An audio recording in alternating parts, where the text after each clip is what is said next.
Oke, kita jumpa kembali dalam video pembelajaran mata kuliah psikometri. Kali ini saya akan menyampaikan materi tentang penyusunan interpretasi skor jenjang ordinal. Bicara jenjang ordinal, jelas variabel yang diukurnya itu adalah eh, variabel kontinum.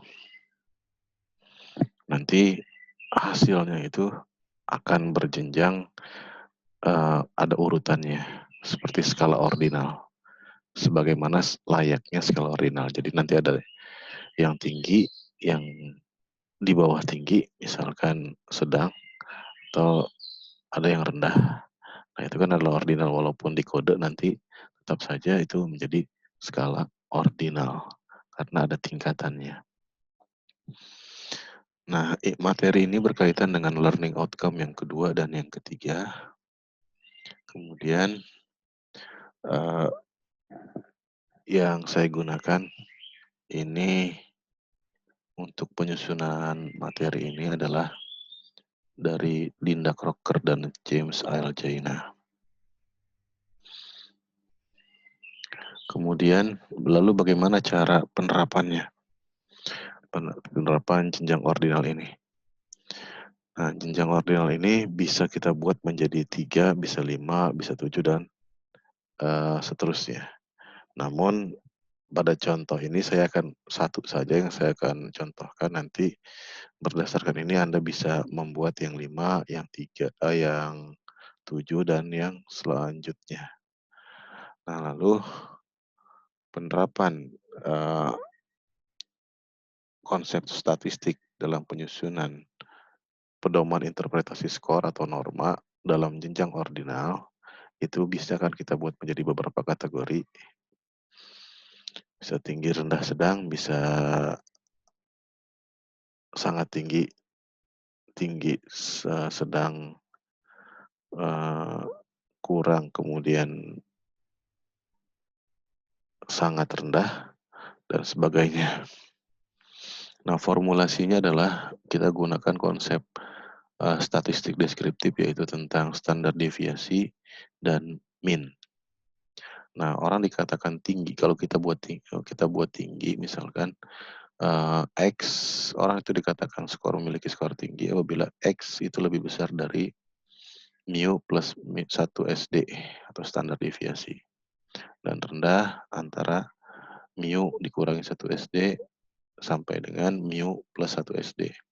Dan kalau rendah dikatakan X-nya itu atau skornya itu di bawah, kurang dari atau sama dengan mu kurang 1 SD.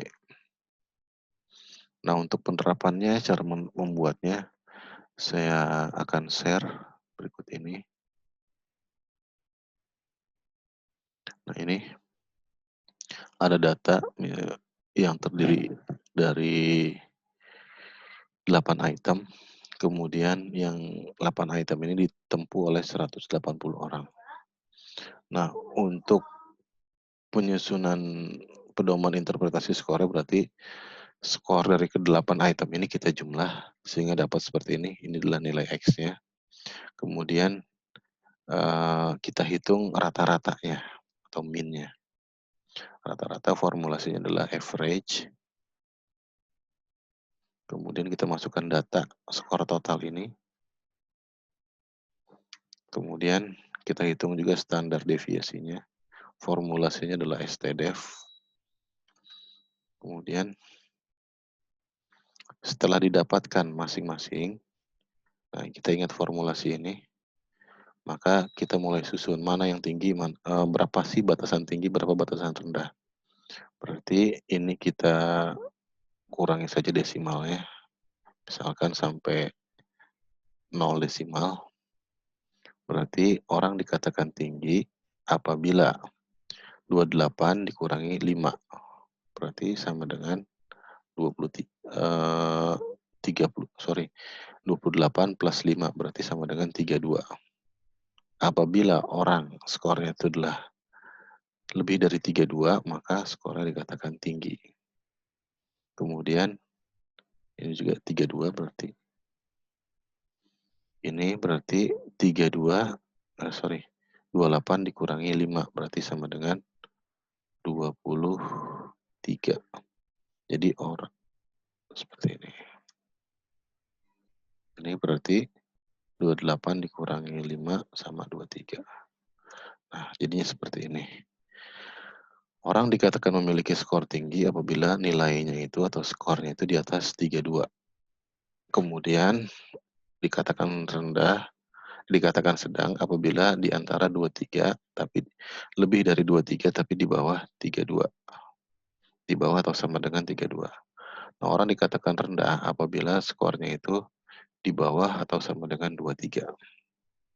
Nah, kita bisa identifikasi berarti 32, ada skor di sini orang 32. Oh, dia termasuknya sedang. Masuk sini.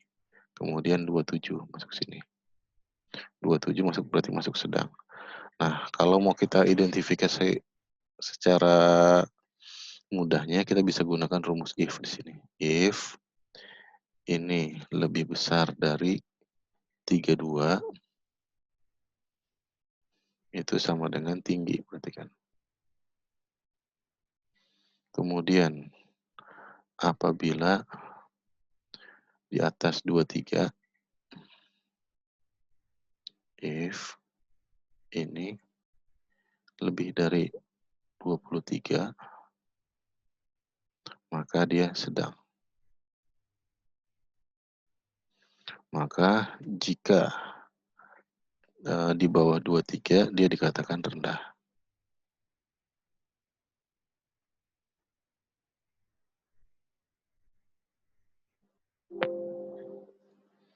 Oke. Nah, ini. Saya pikir cukup mudah ya ini. Cukup mudah. Tapi untuk mengetes kemampuan Anda, saya sediakan sini di slide tadi ada